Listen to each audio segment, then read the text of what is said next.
Welcome to another episode of the MMA Lockcast. I'm your host, Manpreet, aka MMA Lock of the Night, and your boy on social media at MMALOTN.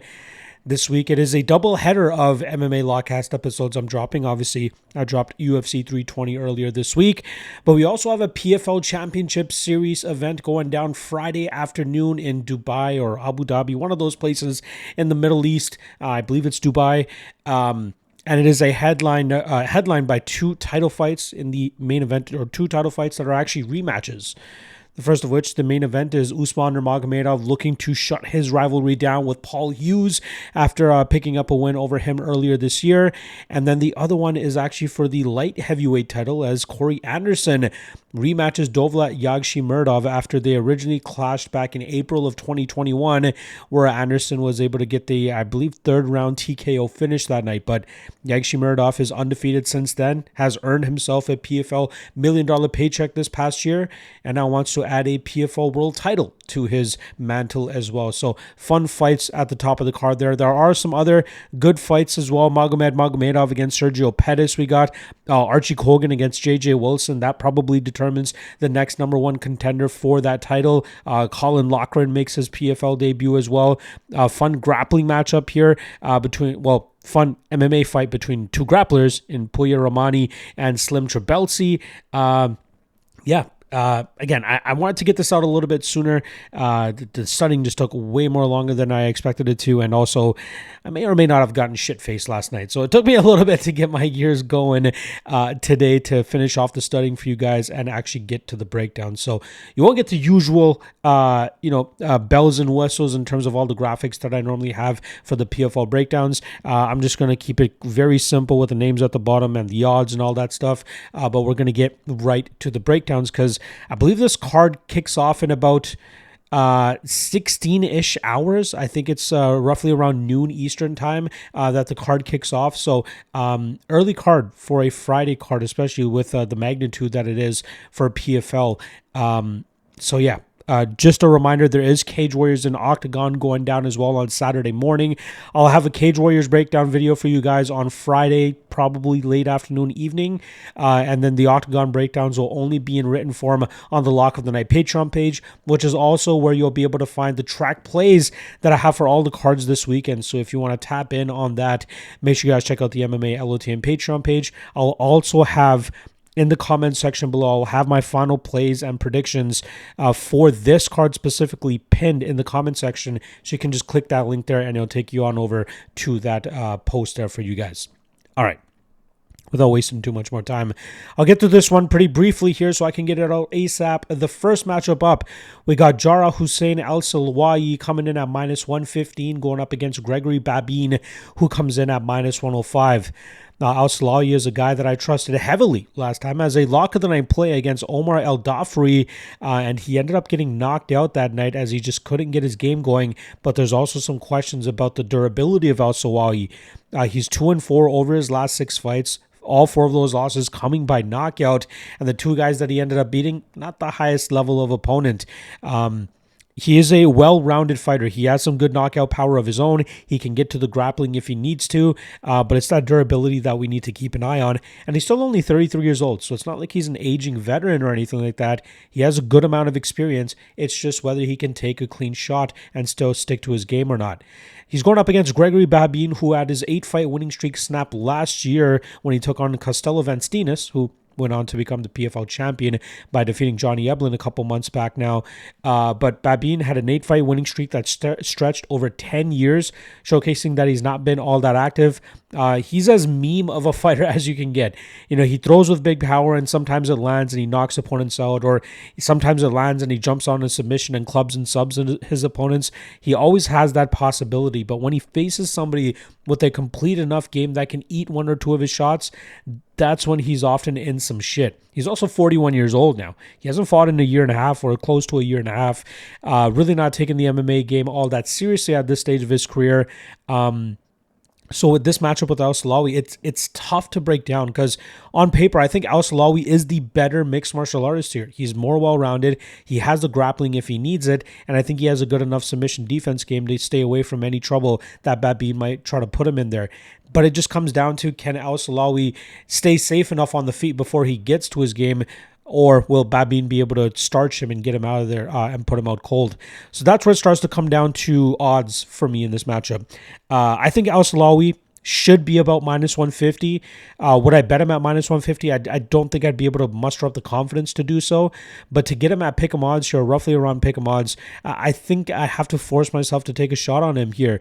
Again, Babene's takedown defense looks very, very bad, and Silawi is a good enough grappler to, again, the majority of Babene's wins have come by submission, if I'm not mistaken. 13 submission wins. But again, as of late, it hasn't looked that threatening unless he's hurt his opponent first and then jumped on a submission.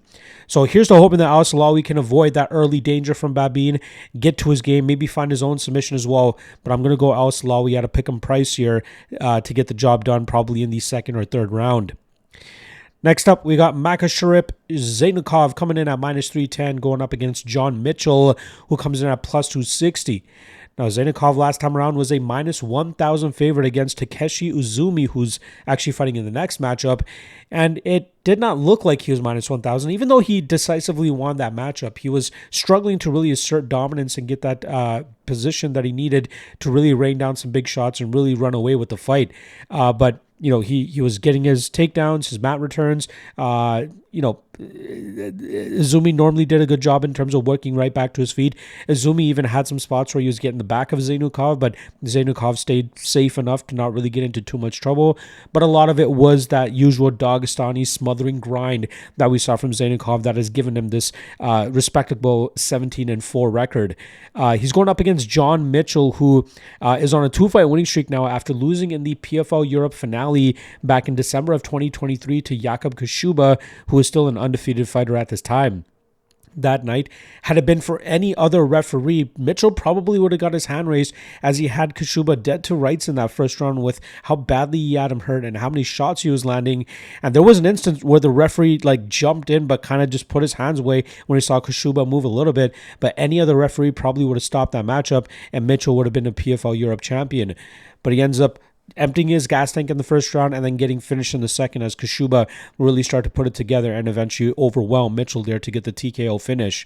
But Mitchell is a very solid all-around fighter. This guy has good pressure striking, good combinations. He has a very smothering grappling game of his own, which makes him very dangerous to deal with.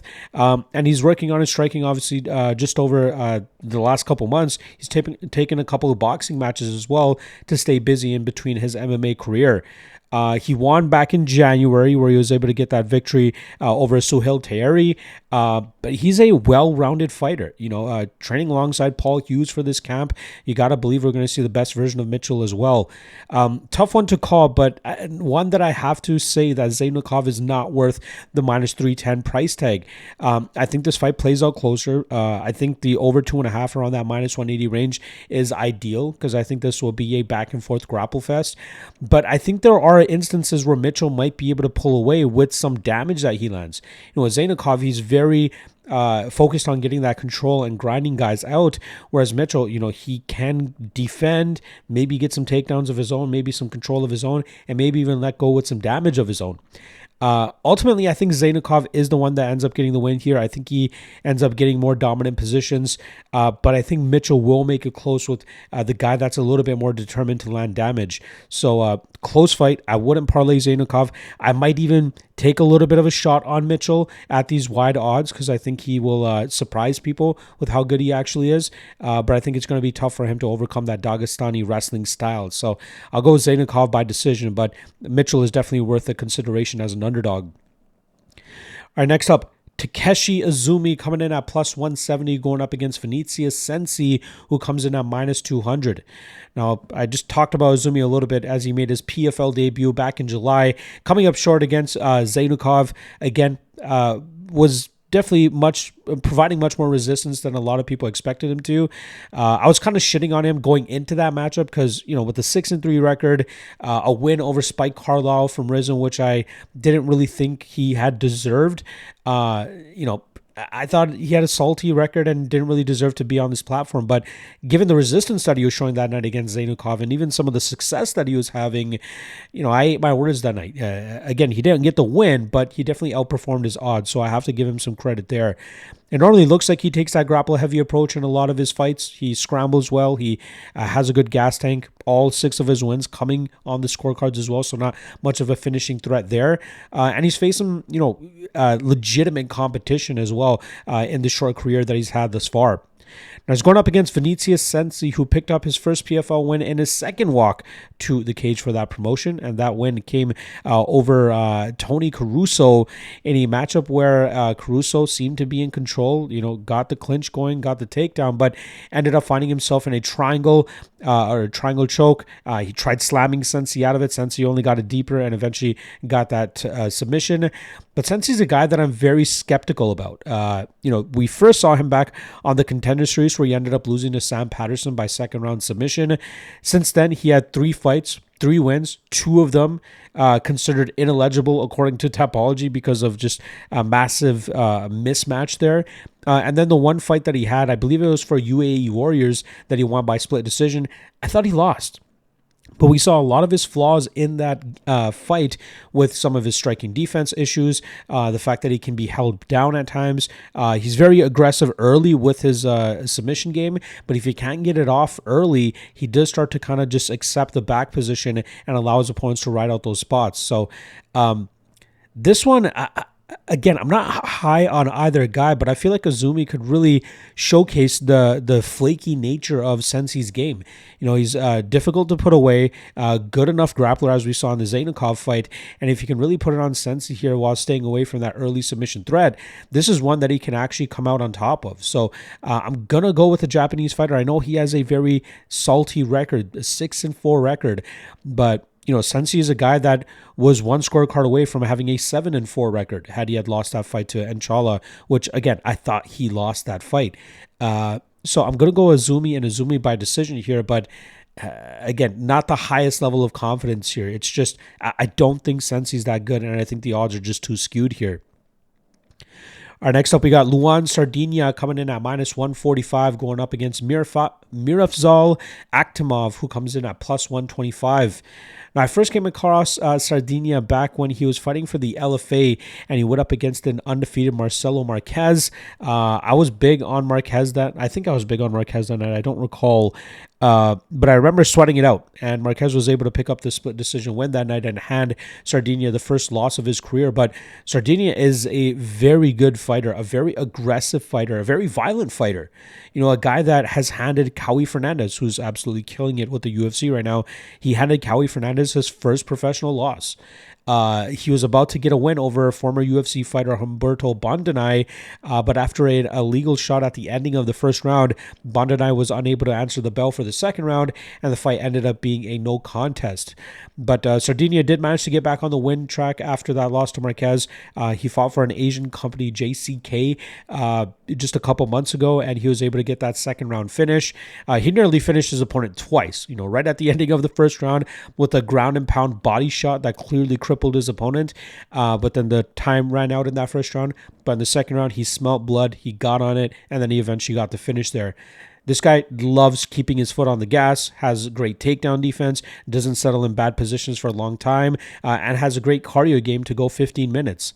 I was going up against Akhtamov, who I came across when he fought for the LFA as well in late 2023, but he faced some very low-level competition. He fought a 4-4 fighter, then a 10-4 fighter, Scotty Stockman, who it seemed like he had kind of padded his record early on, which is why he got those 10 wins.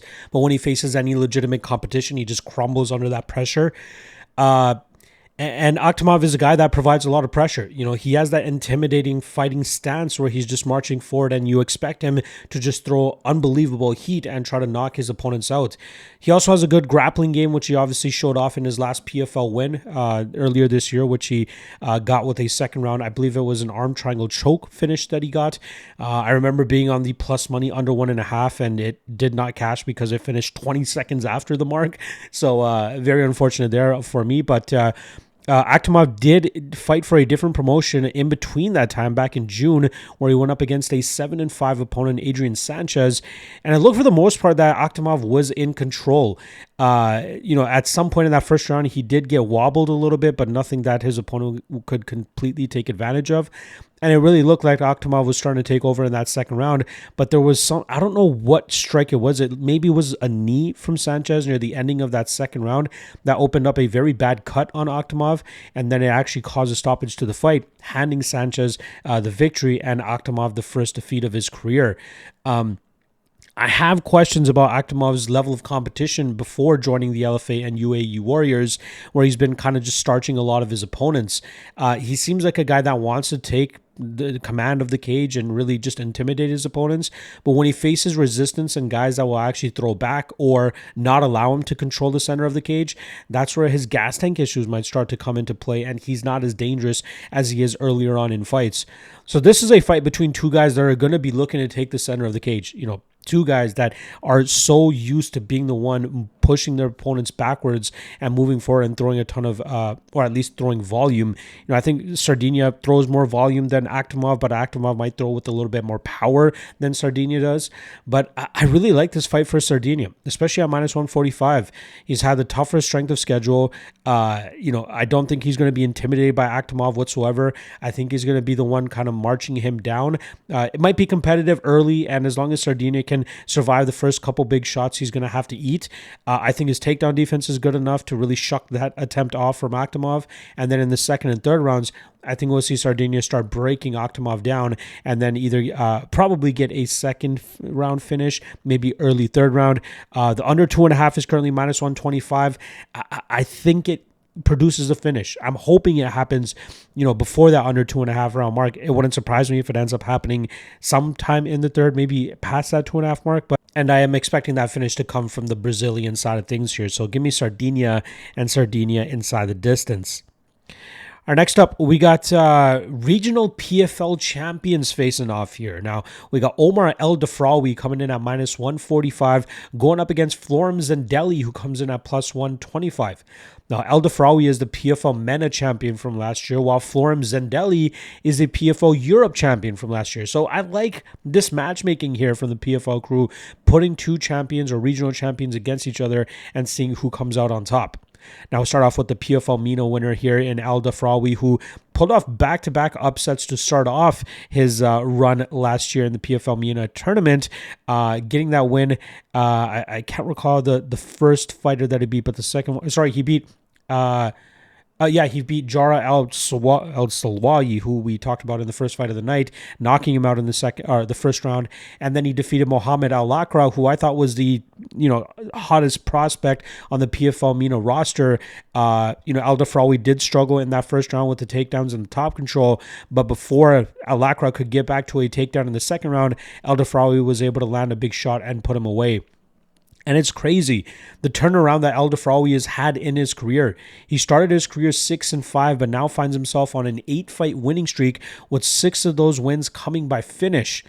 The last guy that defeated him, Mohamed Al-Loughran. So he was able to get that revenge as well last year, especially while winning that PFL MENA tournament. Actually, it was the win over Daniel Michelli that won him the tournament. No, I apologize. The Al-Loughran fight was to win the tournament. He did fight again in July against Daniel Michelli, and he was able to get the first round submission there. But we did see some of the holds in his game as well, right? Like, he has shown decent takedown defense in some portions of his career, but then other times he can be taken down and controlled. But luckily, he was aggressive enough to still go out there and get the submission win over Michelli last time. Solid power in his hands. I'm sure he's sky high with his confidence as well, and that will only make him more dangerous inside the cage.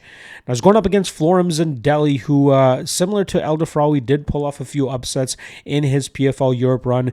The one that kind of surprised me the most was when he was able to defeat Jack Grant. I thought Grant had done enough in the first and third rounds to earn the decision, but he ends up losing his split decision, and Zendeli gets to move on. Then Zendeli took on Daniel Michelli, submitting him at the ending of round 1. He did get busted up that is kind of Zendeli's issue, is that he's an aggressive grappling specialist, but on the feet, he leaves himself very open to get hit and hurt by his opponents. His durability has held up enough for him to eventually get to his grappling, but you see him clearly getting wobbled, dropped, rocked, bloodied up, and that's obviously going to catch up to him as he faces stiffer and stiffer competition. He was scheduled to take part in the PFL World Tournament earlier this year, but was supposed to take on Mohamed Berkamov, but then he was forced out due to injury, and now here he is taking on a PFL MENA champion. Tough one to build confidence on either side because of the sketchy takedown defense of Dafrawy and then the sketchy striking defense of Zendeli. So it's a clear striker versus grappler matchup here. I like the under 1.5 around that -130 mark. I'm expecting some early violence from either guy, but I expect it to be Dafrawy that ends up landing that seminal blow to land and drop Zendeli and eventually follow up with some big shots to get him out of there. So tough for me to trust him at -145, -150. Again, if this was a pick'em, maybe I'd take a shot on Dafrawy, but at the current line, I don't see enough of an intrigue to pull the trigger. But the under 1.5, again, both these guys have a good chunk of finishes in the first round and early, and I think that could come through here as well. So I'm going to go Dafrawy and Dafrawy by knockout. Next up, in the heavyweight division, we got Rahmani coming in at -400, making his PFL debut, going up against Slim Trabelsi, who comes in at +300. Now, just off top, these guys actually had a grappling competition or a grappling bout for Karate Combat back in May, which is kind of weird because Rahmani was scheduled to make his PFL debut against Abraham Babli just a day before that Karate Combat matchup against Trabelsi. So I'm not sure what entirely pulled Rahmani out of that matchup against Babli, and for him to be able to take that Karate Combat grappling bout right after. But it is what it is. I originally came across Rahmani back when he fought for the ACA promotion over there in Russia. He's made quick work of all of his opponents, taking them to the ground, dragging them there, getting to dominant positions quickly, and finding that submission or that TKO. He's 4-0. All of his wins coming in that first round, and we know what his game is. He goes out there, looks for the takedowns, looks to smother his opponents, and then find that transition to a dominant position, and then either apply submission or get that TKO finish. Like I said, he's even grappled some recognizable names. Recent UFC signee and the most recent LFA heavyweight champion Denzel Freeman, who comes from a wrestling background as well. Rahmani was able to beat him. Hamdi Abdul Wahab was another name that he was able to beat, and he even holds that grappling bout victory over Slim Trabelsi, which is why I believe Rahmani is all the way up at +400 right now. Now flipping on over to the Slim Trabelsi side, who had a very close fight against Abraham Babli last time around, and that a win came by split decision. I believe I had Trabelsi as my lock of the night play at -125, and going into it, I was quite surprised that he was not a bigger favorite, but after the fight played out the way that it did, I kind of understood, but luckily we were still able to cash that ticket. The first 7.5 minutes was very competitive as Trabelsi struggled with the speed and power and strength of Babli, but luckily Trabelsi turned it on as soon as Babli started to slow down, and that's where Trabelsi was able to grind out the rest of that fight and end up getting that split decision win there. If you guys remember, he was actually signed to the UFC back in October of 2022, but he had a tumultuous fallout with Aries FC, which is the promotion he was originally fighting with, and they didn't allow him to go to the UFC. So he had a little bit of legal trouble with them, and then he ended up signing with Bellator, debuting at Bellator 300 and picking up that win over Davion Franklin by injury. He's now 3-0 under the PFL banner. He's a grinding grappler, obviously. He does a great job in terms of maintaining position. His striking is mediocre at best, nothing to really write home about. This is an interesting one, right? We saw Rahmani have the better of the grappling exchanges in the grappling matchup, but you have to wonder how much the dynamic of striking will actually impact this matchup, and if Trabelsi's MMA experience more than double the experience of what Rahmani has will come into play here. So I think that's what makes it a little bit difficult for me to truly get behind that Rahmani -400 line. I wouldn't mind anybody taking a shot on Trabelsi at +300, given his MMA experience advantage here. But I think it's going to be Rahmani that ends up landing those takedowns, getting that control, and maybe his ability to land some ground and pound could open up passes for him to maybe get to a better spot. I expect this to be competitive. I like the over 1.5, which I think was roughly around -130 the last time I checked. I'm expecting both guys to have success here. I expect this to go into deeper water, but I think it'll be Rahmani that ends up getting his hand raised by decision in a very close fight. So the over might be the better way to go about it. All right, next up, we got Jack Cartwright coming in at plus 325 on short notice to take on PFL newcomer Loughran, who comes in at minus 425. Now, Cartwright, a lot of people would know him from Contender Series back in 2022, where he came up short against Jose Johnson. Couldn't get to his usual grappling style, where he's very aggressive with looking for submissions and transitions. And then he just got picked apart on the feet and really couldn't do anything about it, which kind of goes to show what his level of striking is at as well. He then joined OKTAGON, where he went 2-1 with the promotion. Last time around, coming out with a unanimous decision victory over Mate Sanikidze, who's a very solid OKTAGON product. It was a very close fight, very back and forth fight, but it seemed like Cartwright was able to get those positions where he was able to threaten with some very deep chokes, and I think that's what ultimately got him the win that night. And he's very good in terms of getting those positions and trying to go for those submissions. Just a bit of a liability on the feet. Now, he's going up against Loughran, who went 2-2 with the UFC, most recently picking up a split decision over Nathan Fletcher. And I don't know if the UFC was just unwilling to re-sign him or just not offering him enough money. He decided to go to the PFL, and he was going to have a very fun matchup here against Lewis McGrillen, but unfortunately, the McGrizzla forced to pull out, and in steps Jack Cartwright. Now, Loughran, very physical, very strong. That's what he utilized mainly in his 8-0 run until he made it to the UFC. Then he went up against a very tough Taylor Lapilus, showing that he still had a lot of work to do in his game. He threatens a lot with his forward pressure, often keeping his opponents moving backwards. Then he either seeks out the takedown or looks to really just wear opponents down in the clinch with his strength, dirty boxing, some knees, just really pushing and just mashing them up against the cage. He's very physical when it comes to that type of style. Kind of surprised he's all the way up at minus 425. I'm going to pick Loughran to win. I think that grinding style is going to be hard for Cartwright to overcome, specifically with the strength advantage that Loughran should be able to hold.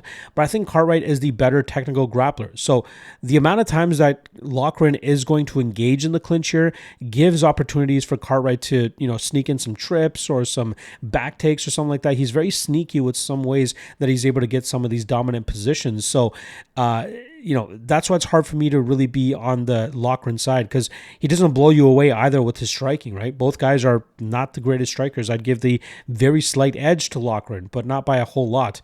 He doesn't throw with a lot of power either. So I think Cartwright should be able to eat his biggest shot and still stay in this fight.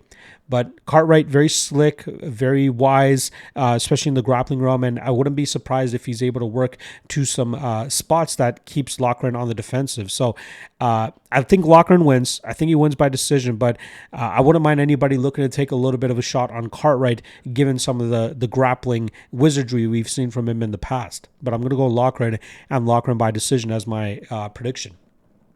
All right. And what should be a lightweight title eliminator, we got Archie Colgan coming in at minus 340, going up against the ever-aggressive J.J. Wilson, who comes in at plus 280.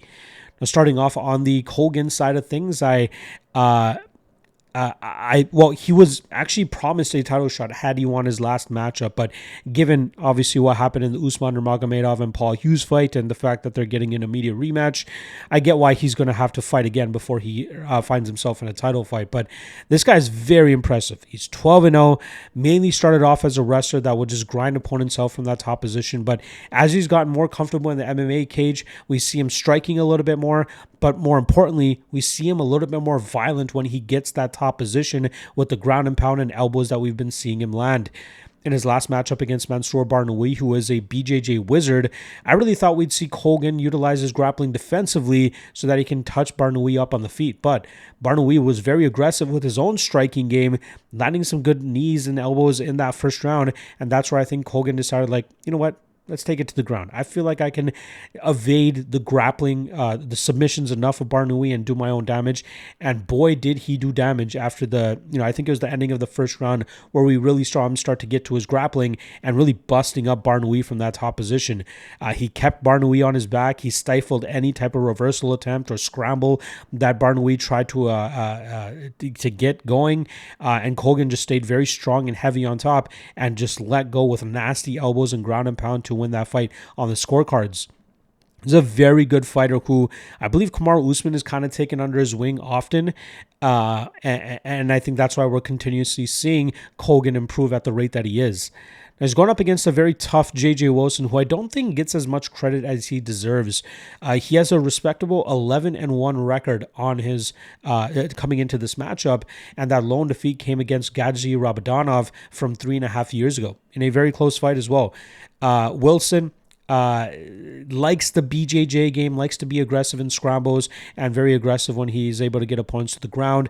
His last win against Mads Burnell, it was kind of competitive in that first round, but then that pace, pressure, and aggression really start to catch up to Burnell, and Wilson was able to start running away with it in the second and third rounds, eventually getting that finish in the dying seconds of the fight as well. Again, his fight against Mansour Barnaoui was very impressive as well. A lot of scrambles, a lot of back and forth grappling instances, but it was ultimately Wilson's ability to land more damage even while defending and looking for his own takedowns that ended up giving him the decision victory that night. And that's where my concern lays a little bit here with Colgan. Colgan, if he decides to grapple with Wilson, he's going to have to assert his dominance by getting to a position that's not the full guard, right? Either if he passes to half guard, side control, heck, even if he can get to mount, that will be much better than having to deal with J.J. Wilson in his guard, because Wilson loves to throw up submissions, loves to throw elbows off of his back. He stays very, very busy, and Colgan's going to have to let go with his own ground and pound while trying to maintain that position. On the feet, I think the erratic striking style of Wilson could potentially cause Colgan some issues. And I think similarly to what he had to do in the Barnaoui fight, then he'll go to his wrestling, and I think he can really establish that dominance from that top position. At a minus 340 clip, I'm not so hot on it. Again, with the damage-based style of Wilson, he can make this fight a lot closer than that. I doubt we're going to get enough Wilson action to bring Colgan down into betting range, but I think that Colgan wins. I think he grinds this out. The over 2.5 is not a bad look either, around that minus 170 range. But I think Colgan wins. I think he grinds this out and he wins it on the scorecards. Our next up, we got Magomedov coming in at minus 255, going up against Sergio Pettis, who comes in at plus 215. Now, Magomedov had a title fight loss to Patchy Mix back in mid-2024, and it was a fight that a lot of people thought he deserved to win the first 4 rounds, but he ended up losing the fight by split decision. It was a very unfortunate loss for him there. Then he went up against a very tough 15-1 prospect in Sarvarjan Hamidov, and Hamidov had some success in bits and pieces, but Magomedov did a great job in terms of defending and landing damage, all while Sarvarjan was trying to get some dominant positions, and that's ultimately what gave Magomedov the decision that night. Magomedov is not so reliant on the grappling as you would expect somebody coming from that, the Dagestan area.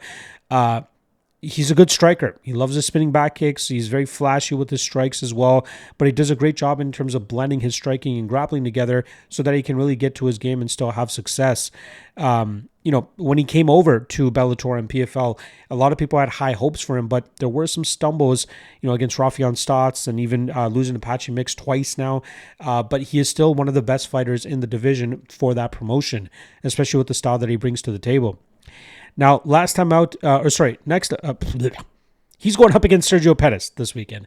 And outside of round 2, Pettis was able to control the striking range well enough against Rafion Stotts, where he was able to snap his 2-fight winning streak and pick up a unanimous decision victory over Rafion Stotts. I was very surprised that Stotts was not more successful with his wrestling, but he just seemed a little bit too gun-shy and maybe gave Pettis a little bit too much respect in the striking realm, because when he finally started throwing in the second round, he kind of clipped Pettis, and that's what that's what allowed the takedown to happen. And then from there, Stotts controlled him for the rest of that round. Off his back, Pettis can throw up some submissions, but he still finds it hard to get up off of his back when he's facing strong enough grapplers that can maintain that top position. At his best, Pettis is a guy that likes to utilize his range, distance weapons, his long-range weapons, good kicks, good combinations. He moves well, too, but it's strong wrestlers that often give him issues, right? Even his win over Kyoji Horiguchi. We saw Horiguchi get that back in the rematch just as he was doing up until the point that he got knocked out in their first matchup where he got caught with that spinning back fist from Pettis. So I think in this matchup, I think Magomedov can be more than competitive with Pettis in the striking realm.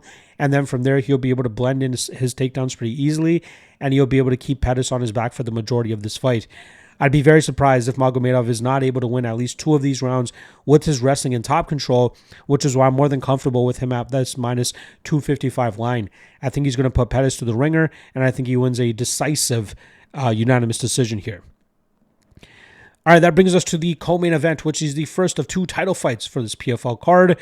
And it goes down in the light heavyweight division as we have Corey Anderson coming in at minus 180, going up against Dovlet Yagshimuradov, who comes in at plus 155. Like I said at the top of the podcast here, this is a rematch of a fight that took place back in April of 2021. It was the first fight for Yagshimuradov in the U.S., while it was the second fight for Corey Anderson since leaving the UFC. And the odds were roughly the same that night, but it seemed like Anderson was in control for the majority of that matchup.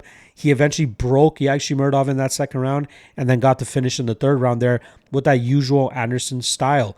Just like he showed off against Denis Goltsov last time around, right? Anderson is wanting to stay active, but the promotion had no idea what the hell they were doing with the light heavyweight title or even just the division in general. So Anderson took it upon himself to go up to heavyweight, take on the most recent heavyweight champion for PFL or PFL tournament champion, and he put Denis Goltsov through the ringer as an underdog and eventually worked to a finish in the second round.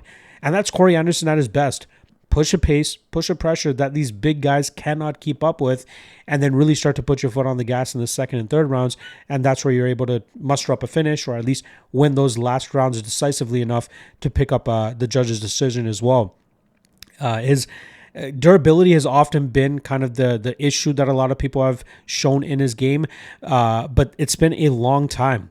He's 6-1 since leaving the UFC, captured the Bellator title, now challenging for the vacant PFL light heavyweight title, and it's been 5.5 years now since he's been put out clearly, and he's faced some pretty heavy hitters the entire time.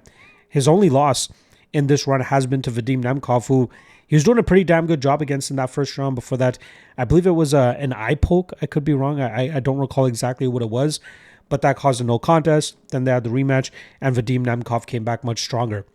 Now, for Yagshimuradov, he started his Bellator career 0-2, which included the loss, obviously, to Corey Anderson. Then he lost to Carl Albrechtsen after that as well. But since then, he's gone on a 7-fight winning streak, with none being more important than his last one, which was a quick knockout victory. I believe it was a 58-second knockout victory of Impa Kasanganay, which earned him that PFL world title, as well as the season championship, whatever the hell they call it, right? We know the whole deal with PFL and their title structure. He won the title, and then he won $1 million paycheck. So he has not fought since then. He's obviously gotten much better since his first fight with Corey Anderson, training more with American Top Team nowadays. His power has been on showcase in his last 7 wins, with 3 of them coming by knockout and 2 of them coming in the first round. He has good power in his hands. He has good movement. His grappling is there when he seems to have enough of an advantage over his opponents. But I wonder how big of an improvement he's made, because I really think that Anderson is still at a peak enough point in his career that he can kind of do what he did to Yagshimuradov the first time, maybe just as effectively this time. Yagshimuradov may have a little bit more answers, and he might be able to clip Anderson a few times, but I think it's just a matter of time before Anderson's pressure, clinch, takedowns eventually wears Yagshimuradov down, and that eventually leads to Anderson getting that 3rd, 4th, or 5th round TKO finish.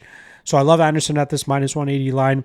I think the narrative of his durability being a little bit shaky is a little bit overblown at this point in time, and I think we'll see him showcase it once again as he puts it on Yagshimuradov and gets him out of there pretty dominantly. So, and new PFL light heavyweight champion Corey Anderson.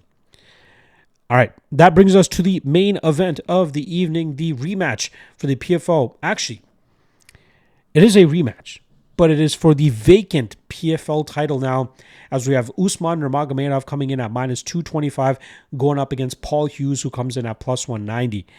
Now, just quickly clearing up the whole title situation here. I believe the last time they fought is for a Bellator title. I don't know what the hell is going on, but as of now, at least as of this weekend, the PFL is trying to differentiate and just not give out all these weird titles anymore, and just saying whoever wins this matchup this weekend is the official PFL lightweight champion. And I'm glad that they're finally doing that because Usman Nurmagomedov, in my opinion, has been a champion ever since he won it against Patricio Pitbull back in the Bellator days. But Nurmagomedov earned his 19th victory last time around when he pulled out that majority decision over Paul Hughes. Nurmagomedov, very well-rounded. A guy coming from Dagestan, obviously a cousin of Khabib, but actually started off his martial arts career in the Muay Thai world, where he started off striking first and then obviously took to wrestling very easily, as we've seen him really mix up the game when he needs to. He has good combinations, good kicks, good timing on his takedowns, great scrambling. You never really see him in a losing position, you know. And I love the way that the Bellator and PFL Tour kind of brought him along to get him to this point where he's probably one of the bigger, maybe not a big star, because, you know, but one of the best fighters, I should say, on the promotion as well. I hope that he eventually makes it to the UFC, and the fact that he's still just 27 gives me hope that we'll eventually see that. Now he's going up against Paul Hughes, who made short work of Bruno Miranda back in May and immediately got on the mic and called out Usman Nurmagomedov, and I think rightfully so. It was a very competitive fight against Nurmagomedov. I believe Nurmagomedov was a massive favorite that night. I think it was, Nurmagomedov was minus 500, and Paul Hughes gave him everything he could handle that night. And I think he's more than deserving of this immediate rematch. Hughes slowly, I wouldn't say he was slowly brought along with PFL after he signed with them. He had that win over Bobby King. Then they threw him right to AJ McKee, who's a former champion. Although the record actually reads split decision, I thought it was obvious that Paul Hughes had won that fight. He had nullified most of the grappling of AJ McKee and outstruck and out-damaged him. And then he was given the title shot. And again, he outperformed what a lot of people were expecting him from that night. Paul Hughes is very well-rounded, very good striker, good pressure, great cardio, and we saw his wrestling on display against Nurmagomedov, where he did not accept bad positions outside of, I believe it was round 3 or round 4 at the end of it, where he got taken down in the open cage and pretty much just sat on his back for about a minute or so, letting Usman kind of grind that part of it out. But whenever there were any takedown sequences along the cage, Hughes did a great job in terms of utilizing the cage to help him get back to his feet, never settling for bad positions, and often just struggling, or at least Nurmagomedov struggling to assert that dominance that he often is able to. Nurmagomedov, great fighter. Same with Paul Hughes, but I think that this is a spot where we're going to see that Usman just has his number.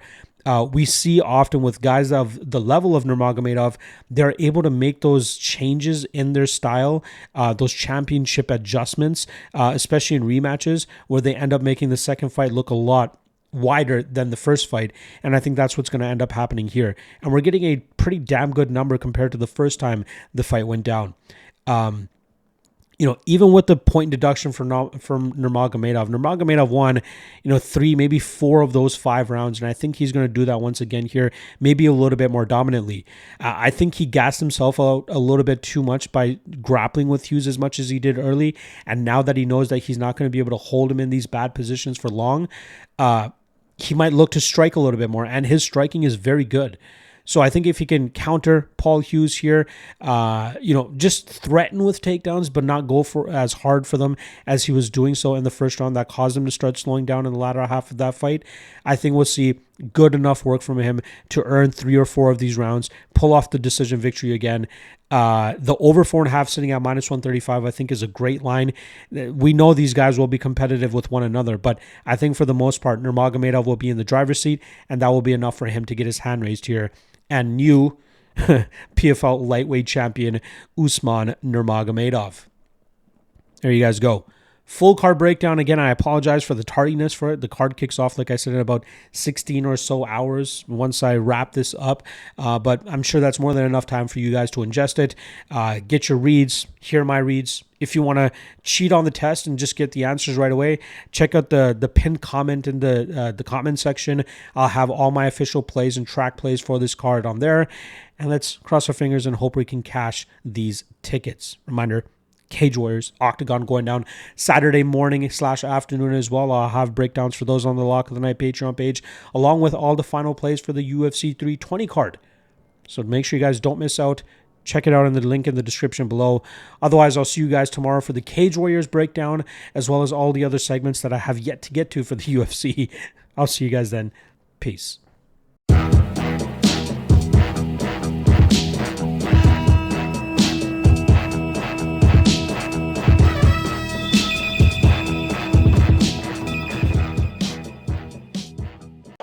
thing.